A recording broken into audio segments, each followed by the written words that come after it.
Now I would like to announce Dr. Neil Desai. He will have two contributions. Dr. Desai is very well known in our at Clinam. He is the founder of Abraxane, and he has really gave in the past years very exciting talks and really brought this from basic research into clinical trials. This is really a huge effort you did, and so today you do have two contributions. The one is albumin-bound Sirolimus nanoparticles, and the second talk is about update of new clinical study with Abraxane. And they say we are looking very much forward to your talk in the after overcoming the technical problems. You can start, hopefully. So, yeah, I'll go ahead and start talking while he's setting up the slides. So I think all of you are familiar with Abraxane. What this talk is about is using the same technology as Abraxane, but for a different molecule. And that molecule is Sirolimus, or rapamycin, which is a mTOR inhibitor. I think most of you are familiar with this molecule, so it doesn't really need much introduction. But what we've done is taken essentially the Abraxane platform, and we've created a new company around this specific Sirolimus molecule. So it's what we call nanoparticle albumin-bound Sirolimus instead of paclitaxel in the earlier case. And the company name is Aadi. And it's based in Pacific Palisades in California. And we licensed the molecule, sorry. Are you going digital or are you going digital? No. Ah, perfect. Okay. So as you can see, at least we have a good location to start with. What comes later remains to be seen. But I think it's an inspiring place to be, and hopefully you produce good science from it as we did before. So the molecule, like I said, it looks very much the same as what you've seen before, but we've replaced the core of the nanoparticle with Sirolimus or rapamycin.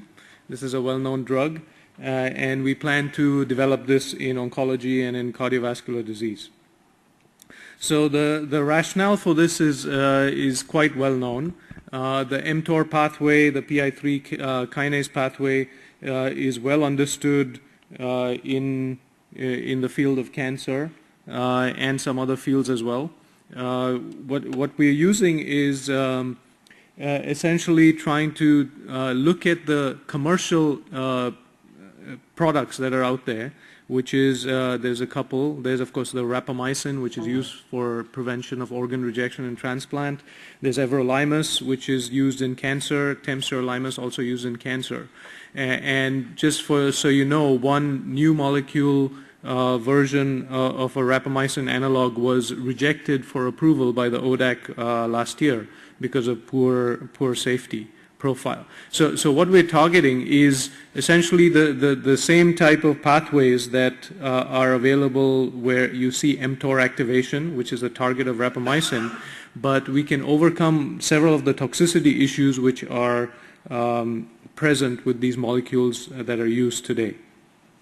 The mTOR pathway is a very important pathway in biology, in cancer in particular, and in several other disease states also. And we're going to try and utilize that aspect effectively to even develop combination therapy. We have a lot of preclinical data which showing good activity, and I'll just scan through that very quickly. We've done the typical xenograft models in breast cancer, in colon cancer, in pancreatic cancer, and in multiple myeloma, and shown that the drug is quite active in the nanoparticle form. We also studied this in combination, and several different combinations, including HDAC inhibitors, EGFR inhibitors, AKT inhibitors, and even with cytotoxics such as anthracycline, and we see a nice combination effect. So the question is, can we carry this to the clinic and then translate this into something that's useful in different cancers and other indications? So you all have probably seen this slide before in the context of Abraxane. We use leveraging the same technology. We use the albumin mechanism, which can bind to the receptors on the endothelial cells in the blood vessels of tumors, and then that triggers a transcytosis mechanism that transports the drug across the endothelium to the tumor. We've then taken this molecule, ABI-009 as we call it, into the clinic, and we published this data late last year.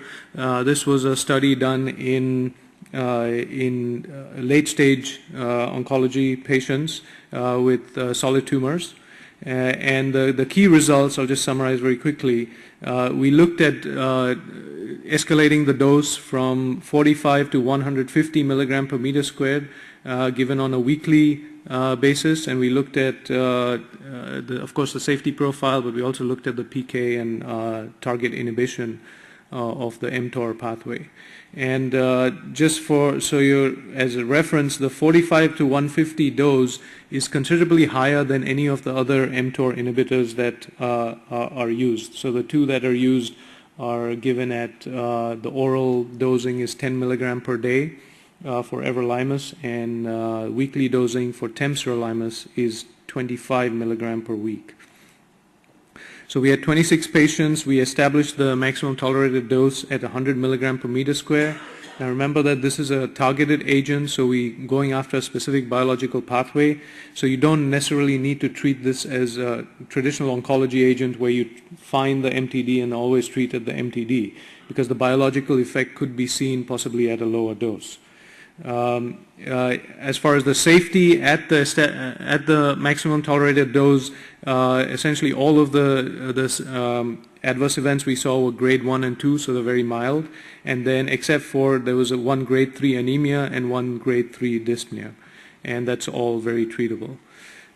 We did see responses, and that was encouraging. We had 18 patients evaluable for efficacy response. We had 2 patients with kidney cancer who were heavily pretreated. They were treated with everything in the book, including a prior mTOR pathway inhibitor, and they still responded to this therapy. We had 13 patients with stable disease, and 2 of those patients had stable disease for a very long time of almost a year, 238 and 365 days. So that was very encouraging. And we also saw significant inhibition of the mTOR targets, which is S6K and 4EBP1 in their peripheral blood mononuclear cells. So this is just a table of the safety profile. I don't want to get into this because there's a lot of information, but I'll do some comparison in a few slides. So as far as the efficacy, this is all of the patients' tumor sizes. This is the typical waterfall plot that you see, and it shows either the growth of the tumor or the shrinkage of the tumor after the treatment.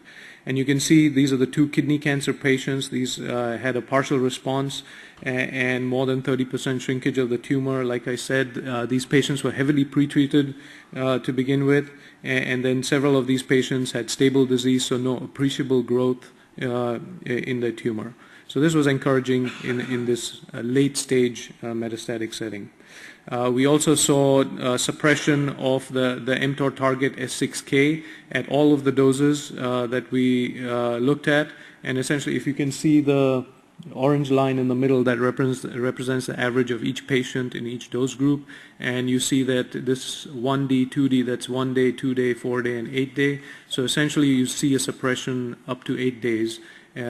For PS6K, similarly, we saw for 4EBP1, which is another target, that this is suppressed but then bounces back by day 8. So a weekly treatment rationale works quite well.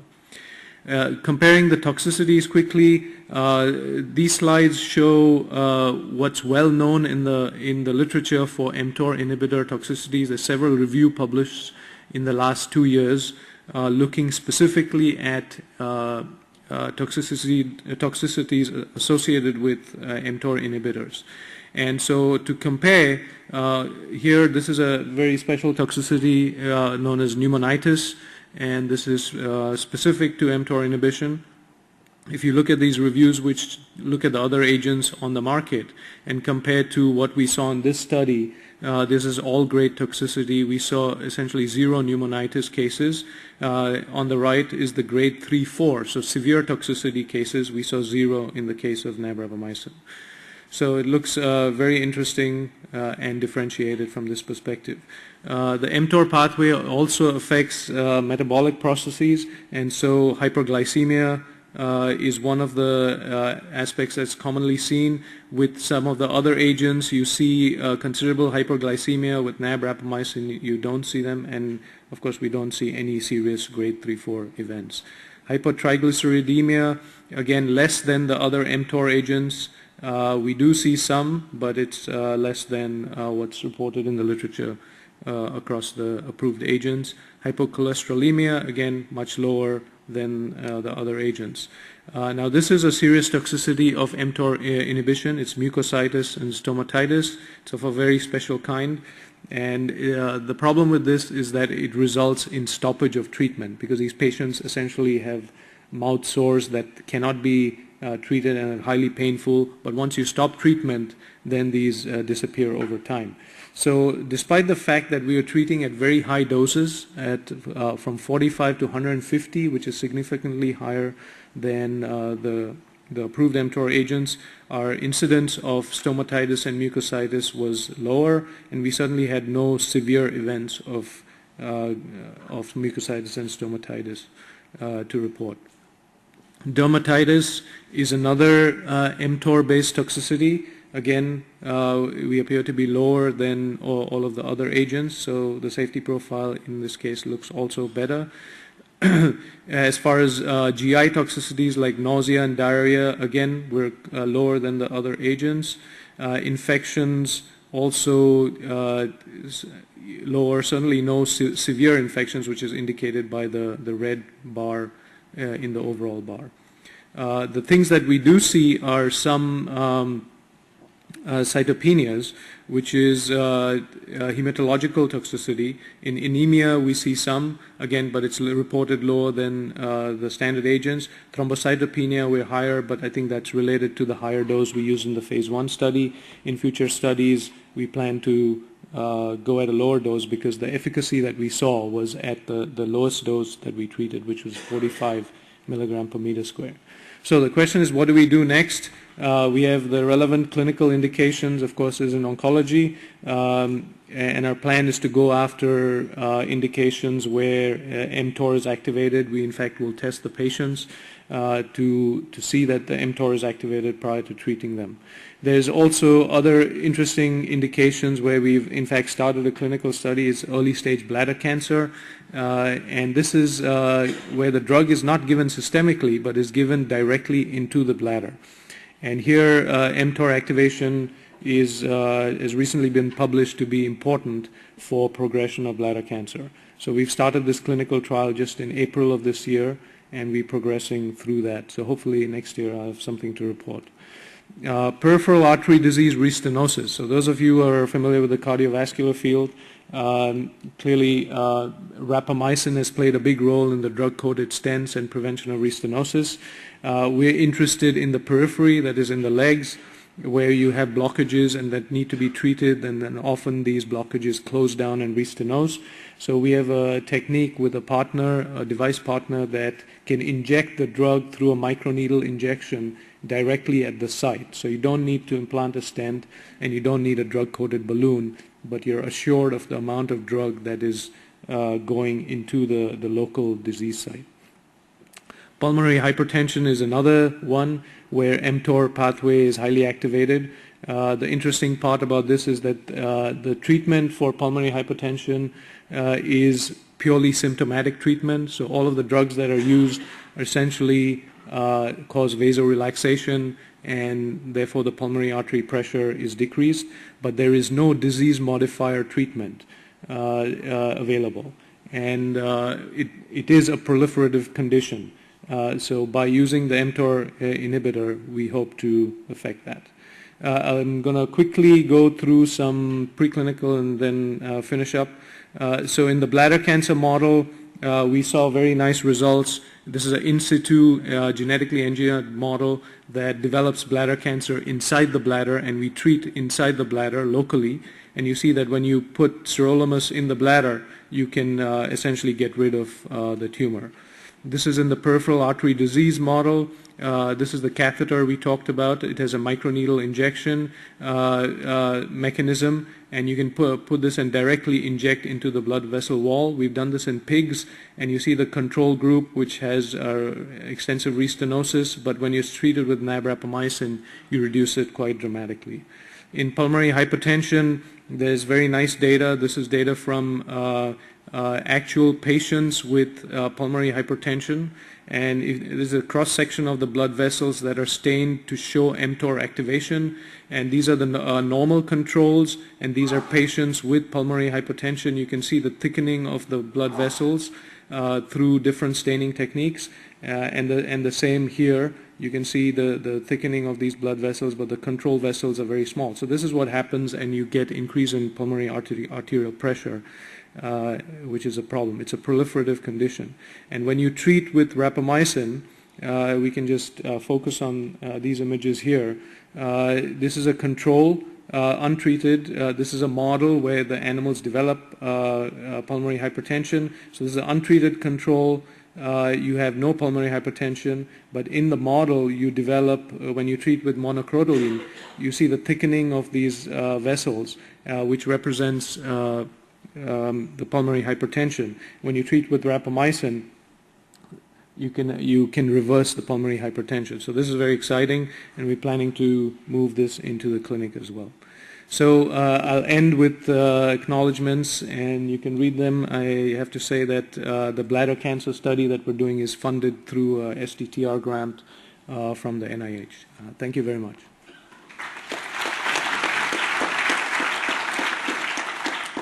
Thank you very much now for your first talk. Are there any urgent questions at the moment? Please. Excellent talk, thank you. Any early evidence as far as efficacy, as far as extension of the life of patients or the progression of the disease? So we finished the phase 1 study in oncology, and typically in a phase 1 you don't follow the survival.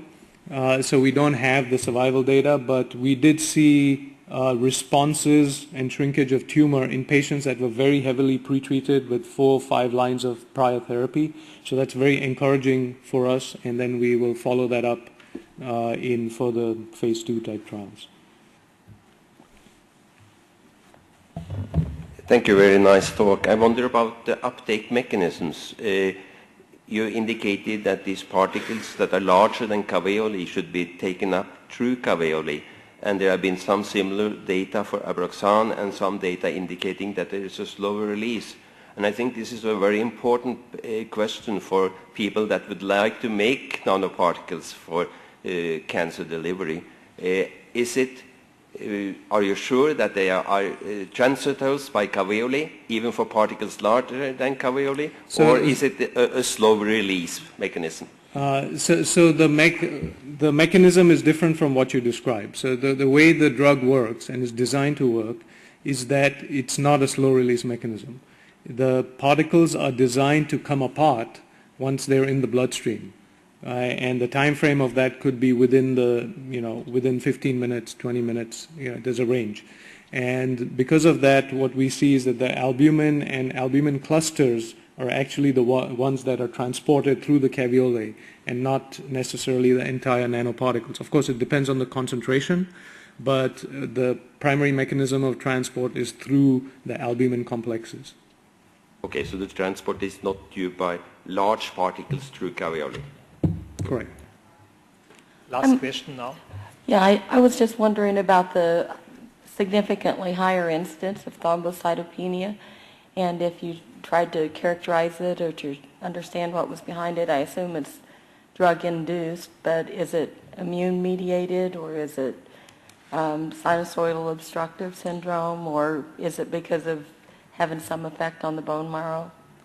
Again, we don't know the mechanism, but this is a class effect. So if you look at all of the mTOR inhibitors, they do induce thrombocytopenia. which is very treatable though.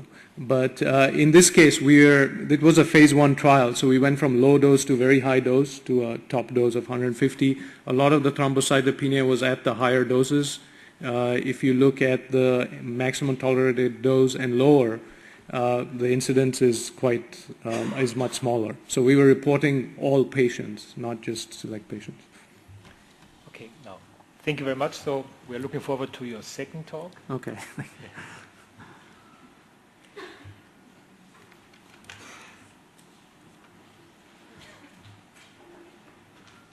Okay, so it's my pleasure to continue the discussion using Abraxane now and talking about some of the clinical updates. I think all of you know that Abraxane has been approved in a few different indications and is used worldwide, in fact, in breast cancer.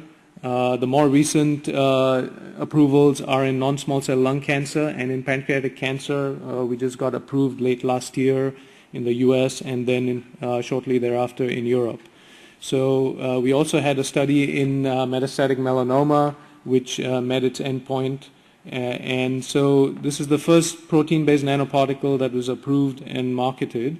And the mechanisms, again, have been discussed and published, and we just had a question about that. So this is caveolar transcytosis across the endothelial cells that really gets the drug into the tumor. And of course, EPR is always there, but that's a passive effect, but there's an active transport that gets the drug to where it needs to go.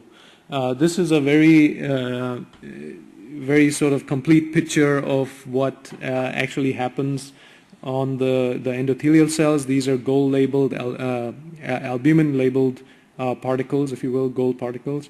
And you can see clearly this is the endothelial layers, and this is the perivascular space. So you can see the endocytosis occurring right at where the particles are binding and triggering the caveolae transport. Here's the formation of an entire vesicle, and in fact on the basolateral side you can see the deposition and release, in fact, of these albumin coated particles. So this is the established mechanism for Abraxane.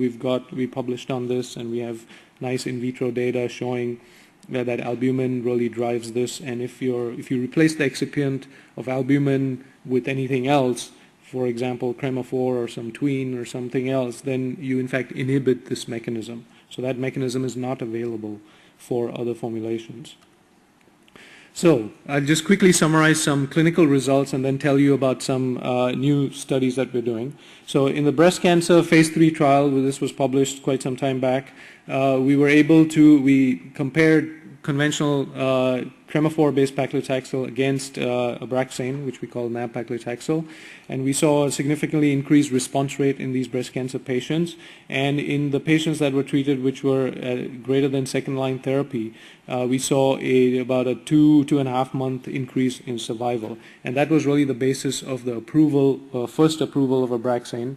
From the safety perspective, there was significantly lower side effects of neutropenia, and we did have neuropathy, but it was faster resolving, and also it required no pre-medication like the other the Cremaphore-based paclitaxel.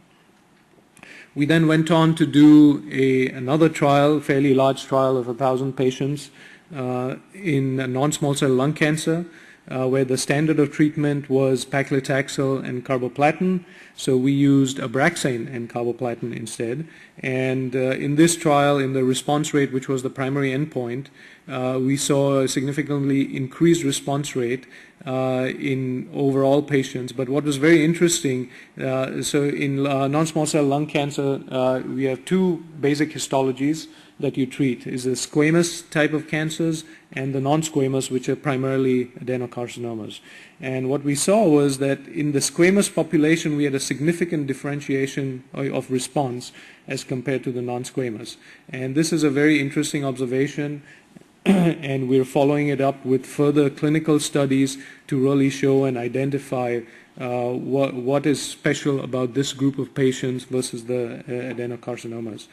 In this trial, when we looked at a subgroup of patients as older patients with non-small cell lung cancer, we saw a significant difference between the nab-paclitaxel survival and the conventional paclitaxel of almost doubling, so from about 10 months to almost 20 months, which is highly significant, and again this is something that's being followed up in further studies.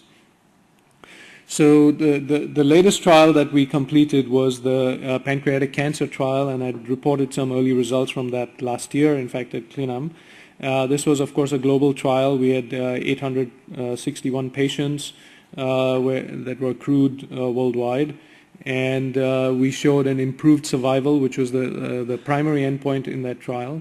As you know, pancreatic cancer is essentially the worst of all cancers in terms of 5-year survival rate. It's probably the hardest to treat because it's never detected early, and it's almost always caught in the metastatic setting.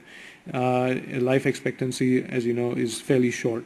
So there have been about 20 trials up to this point, phase 3 trials, which use gemcitabine as the control arm. Gemcitabine was the standard of care. And none of those trials, in fact, successfully managed to improve survival. So this has happened in the last 15 years or so. So this is the first trial that actually improved survival, and we show an improvement survival of just over 2 months in pancreatic cancer patients. And so that was very encouraging, and that's what got the drug approved through the FDA and the EMA quite quickly as a fast-track approval. And this has now become the standard of care, the combination for pancreatic cancer patients.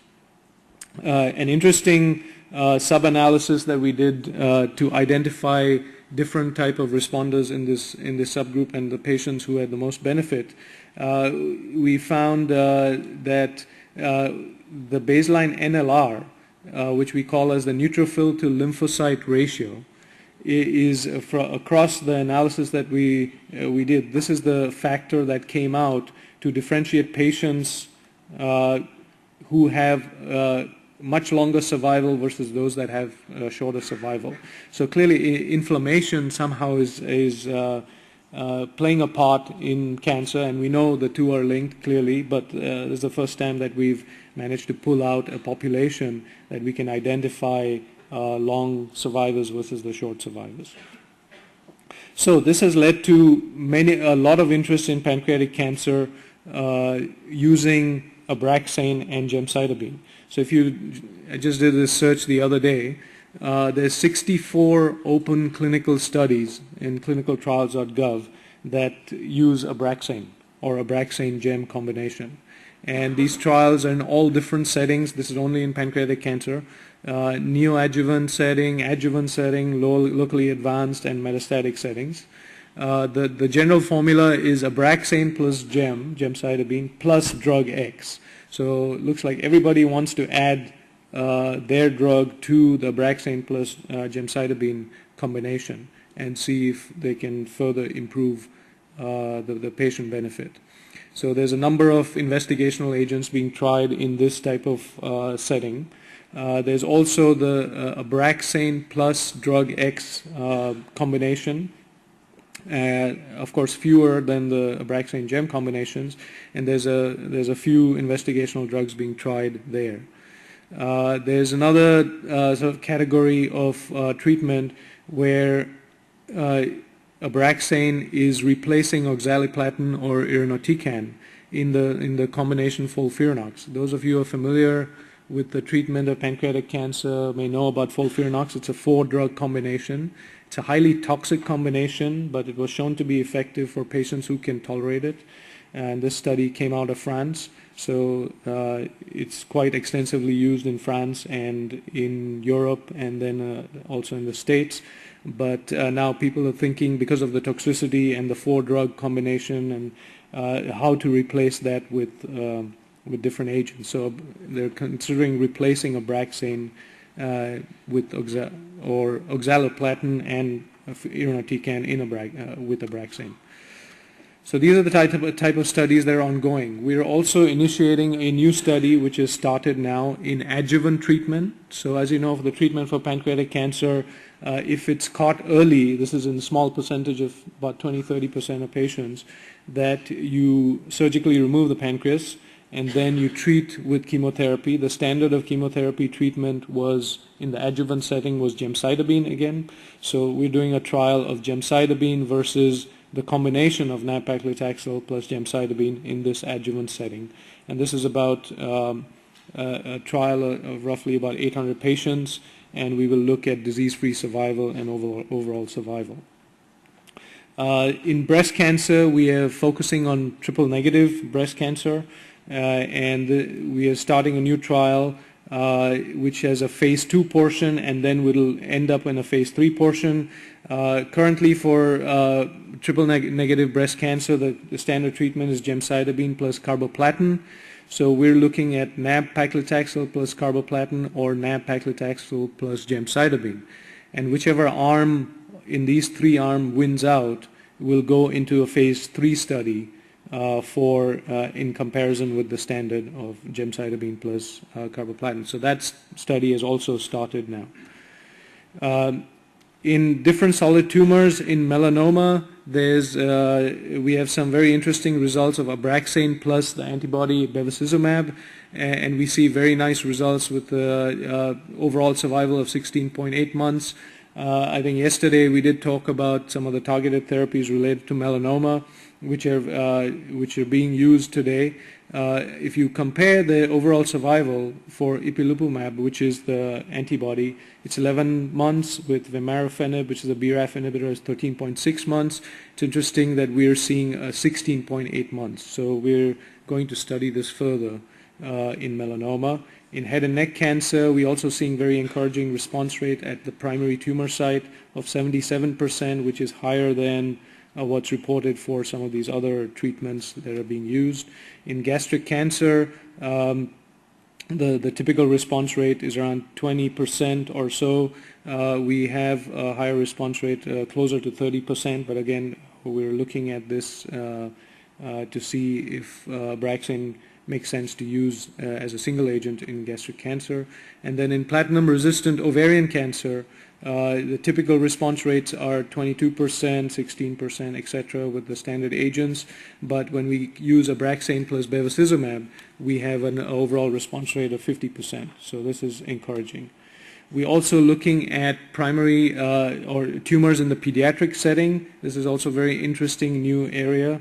So the common tumors, and there's clearly unmet needs for treatment of pediatric patients. We've done some preclinical studies, animal studies, to show the effectiveness in these fairly resistant models.